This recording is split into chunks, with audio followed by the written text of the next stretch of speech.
प्रबोधक एक शिक्षक का पर्यायवाची शब्द है, बोध कराने वाला। जैसे शिक्षक शिक्षा देता है, बच्चों को ज्ञान देता है, समाज को शिक्षित करता है, उसी तरह से प्रबोधक जो है बोध कराने वाला एक पर्यायवाची शब्द है शिक्षक का। और सरकार को चूंकि 35,000 लोगों को रेगुलर करना था और केंद्र की कोई गाइडलाइन थी, उसकी बाधा आ रही थी, इसलिए एक नया नाम देकर वसुंधरा सरकार ने 2008 में पंचायती राज प्रबोधक सेवा अधिनियम 2008 विधानसभा में लाके एक नया अमेंडमेंट लाए और उसमें करीब 25,000 लोगों को रेगुलर किया जो एसटीसी बीएड थे। और इसमें शिक्षक और प्रबोधक दोनों समकक्ष पद हैं, तृतीय श्रेणी अध्यापक के समकक्ष पद हैं। इसमें कहीं कोई काम को लेके और किसी तरह के वेतन को लेके कोई भेदभाव नहीं है। आज जो हमारा धरना है आज यहाँ विधानसभा पर, ये हमारा धरना हमारी 4 प्रमुख मांगों को लेके है।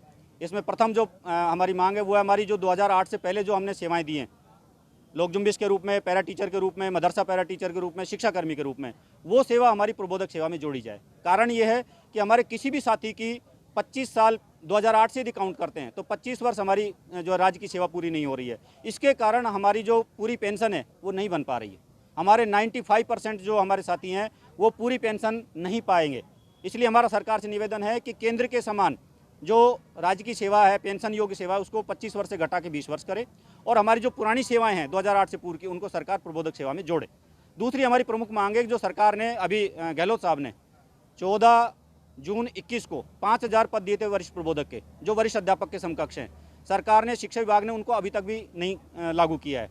सरकार से हमारी शिकायत है कि क्या ऐसे दुनिया में पहली अनोखी पदोन्नति है कि सीएम साहब की घोषणा के बाद प्रबोधक के साथ इतना अन्याय हुआ है शिक्षा विभाग में कि 3rd ग्रेड के प्रबोधक को 3rd ग्रेड पे ही पदोन्नति नाम दे के लगा दिया गया है।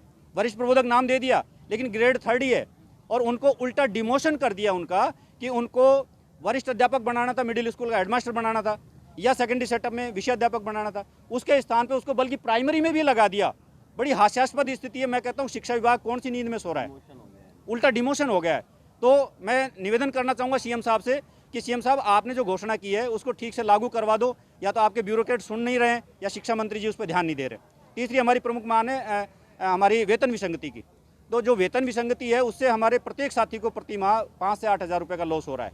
वेतन विसंगति है और हम जो सामंत कमेटी है और जो खेमराज जी की जो समिति है, उन दोनों को हमने वार्ता के माध्यम से डॉक्यूमेंट्स देकर समझाया था कि सर हमारी वेतन विसंगति, इसको आप दूर कीजिए। और उनको ये कन्विंस भी हुए कि हाँ वो मान गए, ठीक बात है, लेकिन सरकार उसको उसकी रिपोर्ट को डिस्क्लोज नहीं कर रही। दोनों जो रिपोर्ट है वो दबा के बैठी है। सरकार उनको डिस्क्लोज करे और हमारी वेतन विसंगति को दूर करे। चौथी हमारी प्रमुख मांग है कि पदोन्नति पश्चात पदनाम परिवर्तन। यदि वरिष्ठ प्रबोधक आपने बना दिया, अब हमारा इसका पदनाम परिवर्तन करके वरिष्ठ प्रबोधक को वरिष्ठ अध्यापक और जो हमारा एसटीसी साथी है जो प्रबोधक है उसका अध्यापक कर दिया जाए ताकि सारी समस्या का समाधान हो जाए। हमें हीन दृष्टि से देखा जाता है, जबकि हमने गांव-गांव, ढाणी-ढाणी में 2001 से 1992 से 99 से शिक्षा की अलग जगाई है।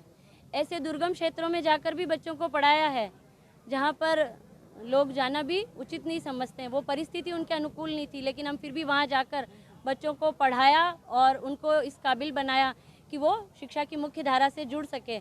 लेकिन उसके बावजूद भी हमारी इस पुरानी सेवा को सरकार मानने को तैयार नहीं है। हमारी पहली यही मुख्य मांग है कि 2008 को जब सरकार ने हमें रेगुलर किया, उससे पूर्व की सेवा को हमारी प्रबोधक सेवा में जोड़ा जाए। सरकार हमें प्रबोधक करके हमारी कोई भी मांग पूरी नहीं कर रही है। भेदभाव होता है हमारे साथ, सौतेला व्यवहार होता है। पदोन्नति की जगह हमें डिमोशन दे रही है। L2 है हम, तो मिडिल स्कूल हेडमास्टर की जगह हमें PS स्कूल का हेडमास्टर बना के कह रहे हैं कि आपका प्रमोशन कर दिया है।